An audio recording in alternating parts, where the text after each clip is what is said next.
I'd like to thank the organizer for this event.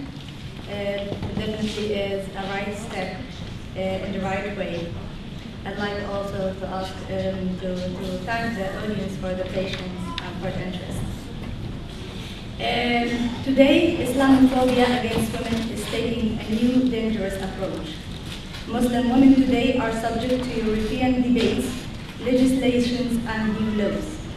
Even when European societies are suffering from real problems like economic crisis, unemployment, etc., Muslim women dress code seems to be still on the panel. It seems to be used. Muslim women and their dress code seem to be used to hide the real problems in Europe. In these debates, many voices are here. The voices of people who never met Muslims in their lives, but the missing voice in these debates are the voices of Muslim women themselves.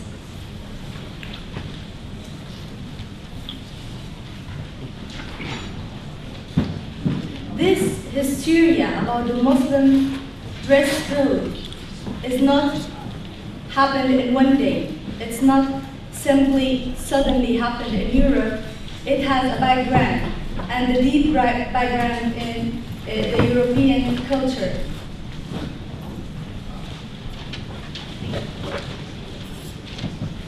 It is simply accumulation of inherited vision about Islam in general and Muslim women in particular. The study of Muslim women indeed, and Islam in general, has suffered from methodological problems that are not found in other areas. Until recently, the predominant methodological approach to study Muslim women is through Orientalism, Orientalists, and New Orientalists. So, the European vision of Muslim women is still living today. It is coming through the same approaches, and it keeps repeating itself.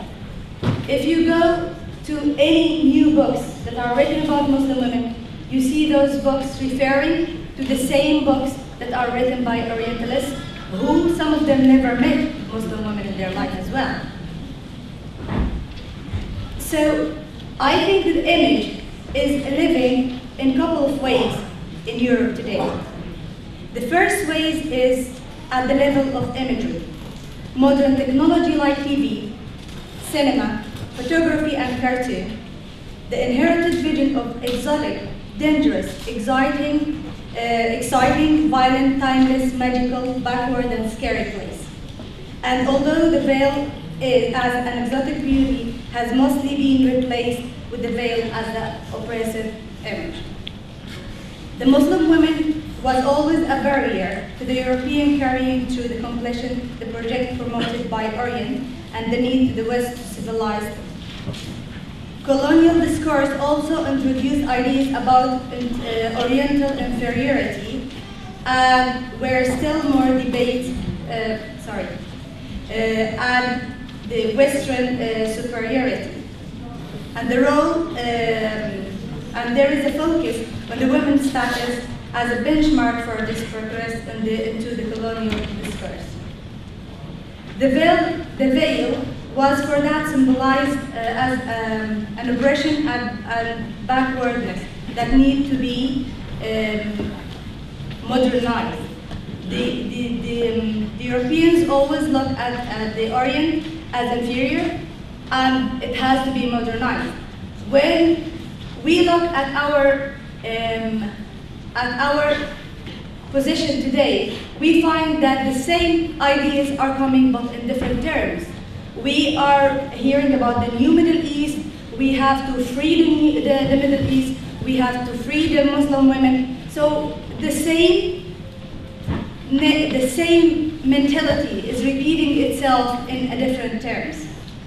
The second image is that the veil can still stand as a metaphor for the entire Muslim world. Newspapers frequently use the image of veiled women to evoke terrorism and fundamentalism. The women's position is still used as the benchmark of the progress of the entire nation, with the Western model representing the lead. I will end my speech with a talk of Peterson reporting on the status of women in the Gulf states in 1989. He says that the tendency towards the new conservatism among many women is displayed in the return to hijab and traditional dress. This return to traditionalism occasionally produces an ironic effect. As when liberal minister in the Kuwaiti government was introduced to a prospective female employee in his ministry and reached out to shake her hands, she refused to touch her. The consequences of new conservatism, however, are so far more serious. The emergence of a modern role of a woman alongside men in the developing countries of Gulf Council is in danger of being terminated prematurely.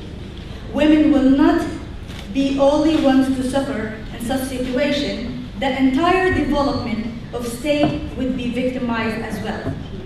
So that is what Peterson thinks about the Muslim women in the Islamic State.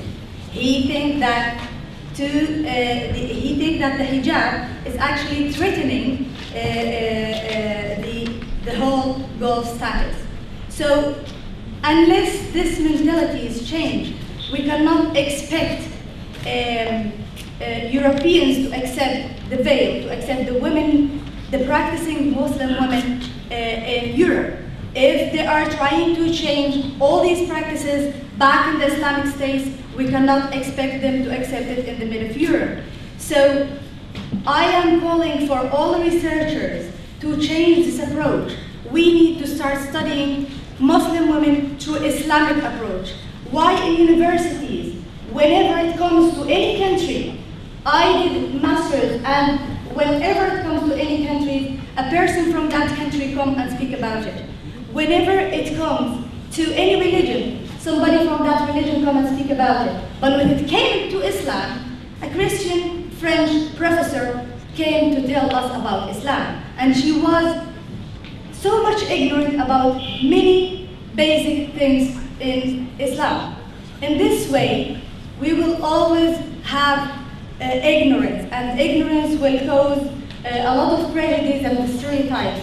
So we need together to change that through researches, through campaigns, through conferences, and so on. Thank you very much.